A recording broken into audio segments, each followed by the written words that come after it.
I am Junique Ipis, and in this report I will briefly discuss key provision of the electrical code related of overcurrent protection. These sections outline the essential roles that keep electrical systems safe by preventing overloads, short circuits, and ground fault hazards. This report provides concise explanation of service equipment overcurrent provision, high voltage service requirements, general overcurrent protection principle under a 2.40 standard ampere rating, enclosure requirements, and the use of Edison-based fuses. 2.30.7 service equipment overload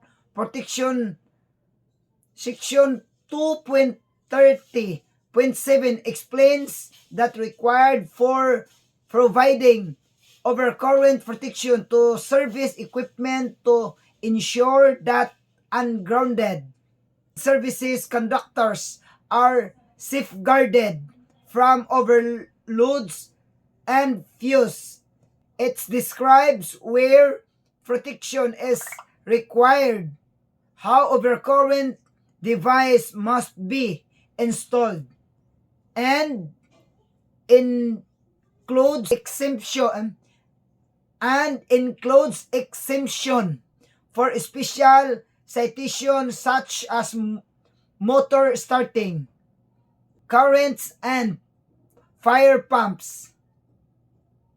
The section also highlights appropriate device location, roles for sealed or locked device, and specific conditions that permit equipment on the supply side, ensuring safe and reliable electrical service operation. Let's proceed to 2.30.8 services.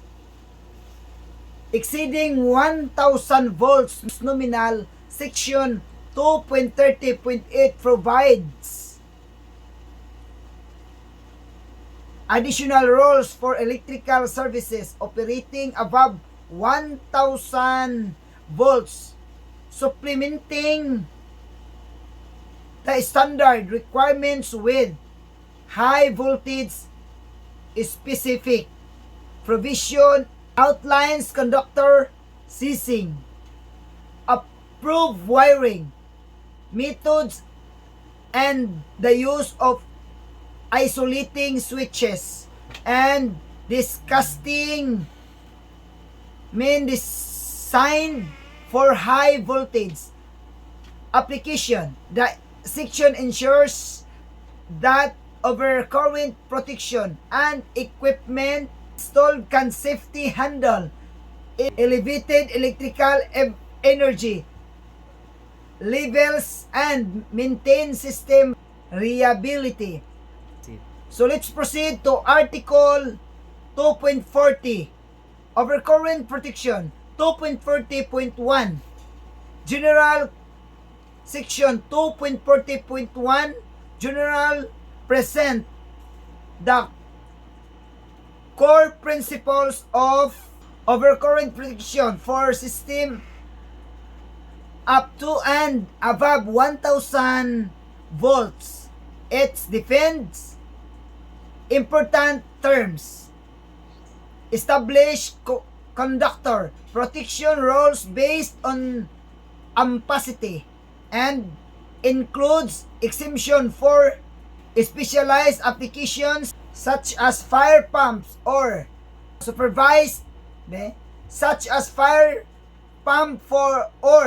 supervised in this industrial installation. It also stresses proper protection for flexible cords, fixture, wires, and equipments, along with the needs for coordination and ground fault protection to prevent hazard and maintain safe system. So let's proceed. 2.40.1.6 standard ampere rating. Section 2.40.1.6 offers the standard amperes rating applied to fuses and circuits breaker. It describes that fixed trip device follow established standard ratings, while adjustable trip breakers are rated based on their maximum or adjusted setting depending on access restriction. This ensures that overcurrent protection devices are properly matched with conductor and equipment's capacities, promoting safety and correct system coordination. So let's proceed to 2.40.3 enclosures. 2.40.3.1 general section. 2.40.3.1 provides general requirements for enclosure housing overcurrent devices to ensure they are protected from physical damage and located in appropriate environment.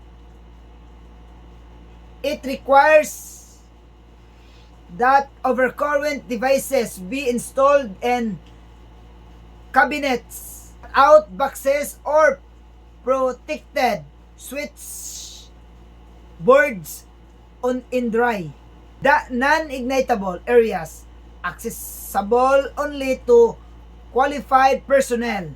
It also allows circuit breaker handle to remain accessible without opening the enclosure, maintaining safety while ensuring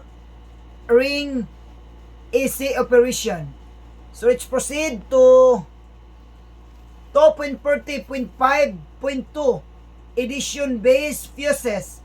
Section 2.40.5.2 explain that edition-based flag fuses are limited to circuits not exceeding 125 volts and up to 30 amperes. They may only be used as replacement and exceeding installation when tampering or overfusing is present. The section also requires that edition-based fuse holders be fitted. Edison-based fuse holder be fitted with type S adapters to prevent incorrect fuse substitutions, thereby improving safety and preventing misuse. In summary, the section covered in this report highlights the critical standards that ensure electrical system remain safe and protection from damaging overcurrent condition, from service level protection to high voltage installation, and general requirements under Article 2.40. These rules guide proper device section installation and coordination. Understanding this provision reinforces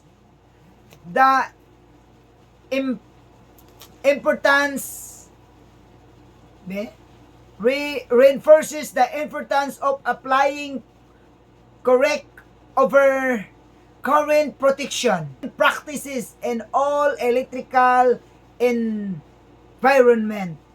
That would be all.